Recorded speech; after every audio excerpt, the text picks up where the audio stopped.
Today we're looking at the first super shoe I've ever run 100 miles in. Yes, we have a 100-mile review of this shoe, the New Balance RC Elite V2. So let's find out how this super shoe has fared after 100 miles of running.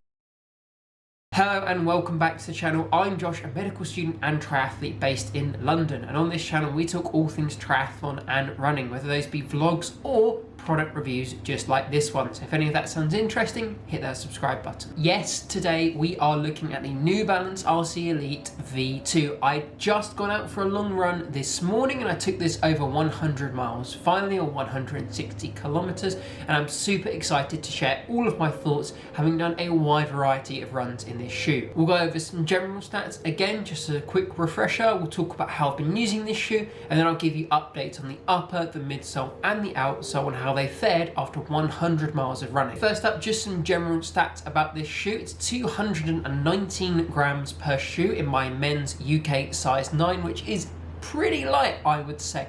One of the lighter super shoes that I've used, and it really does feel very light and snappy underfoot. In this shoe, we've got 39 millimeters of foam in the heel and 31 in the forefoot, giving us that 8 millimeter drop. And again, this is really comparable to pretty much most other super shoes on the market. All of them have that 39 to 40 millimeters in the heel, and the 8 millimeter drop, I believe, is exactly the same or very similar as the Nike Vaporfly, but slightly more than something like the Alphafly, which I've also got a review of. And just for your reference, this shoe comes in at £210 full retail price. However, at the time of filming, there are lots of places that have it on sale around £150. So how have I been using this shoe and what have I done to get it to 160 miles? Well, for my initial review, I did 2 runs in it, a tempo run and a long run. But since then, I've tried to use it for as many different runs as I can. I've kept using it for my long runs, as I think, spoiler, that's one of the best uses for this shoe. And those long runs for me are normally in the range of about 15 to 20 kilometers or 10 to 12 miles. However, I've also got the opportunity to use these shoes on the track for some kind of mile pace work. And I've also been using this shoe for general tempo runs, and I did my local running club's 5-mile handicap in this shoe as well. So pretty much everything other than easy runs have been done in this shoe to get it to 160 kilometers. And it's fared pretty well in all of those scenarios. However, we'll kind of talk more into what I think this shoe is used for as we go through the rest of this review. So now let's talk about the upper of this shoe. And as always, when it comes to running super shoes, we've got this knit material with some nice big holes, which gives it really good breathability. Even when it's been warmer in the UK, I haven't had any problems with my feet getting excessively hot. I think it's a really nice, very comfortable but snug upper. The lockdown in this shoe is still as good as when I first got it out of the box. I've never had a problem. I never even have to think about it. I just lace it up and go. I've never had to do a runner's knot. I've never had a problem. It's one of the easiest shoes when it comes to getting a good enough lockdown to run fast. My only gripe with it is more of a nitpick than anything else. Having run in some of the more modern Adidas shoes,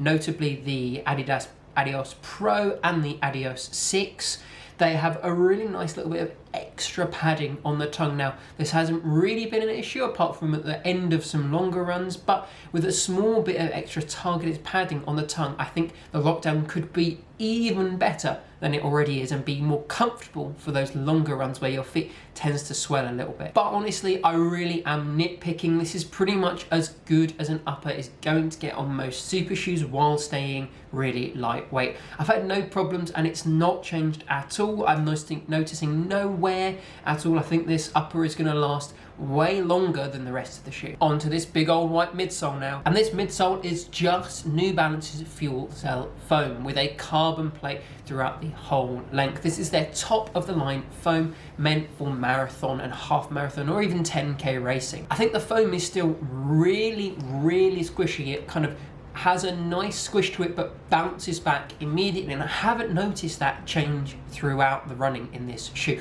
I would say that it's as squishy and as bouncy as it was when I first got it out of the box, now I've run 100 miles in it. I think the carbon plate has mellowed out a little bit over time, although it wasn't too present initially. Now that I'm running in it, especially for those long runs, I don't necessarily notice it's there unless I'm looking for that rigidity and that snap in the forefoot. And that's pretty much ideal for what I want out of a long run and training shoe, but that might be a slight downside when it comes comes to actually racing in this shoe. I think it's ideal for training, but it's never going to be, at least in my opinion, the shoe that I reach for when I'm racing. I'll always reach for a shoe with slightly more snap, because when I'm racing I really want that, whereas in training I want something a little bit more mellow that doesn't quite, change my running stride as much as something with that really kind of stiff carbon plate. And as I mentioned in my original review, the stack height in this feels really high compared to other 39mm heels that I've run in. And I really noticed that when I was doing my club handicap. That 5 mile race felt quite difficult when cornering at speed. I didn't quite feel that I had the level of both traction and stability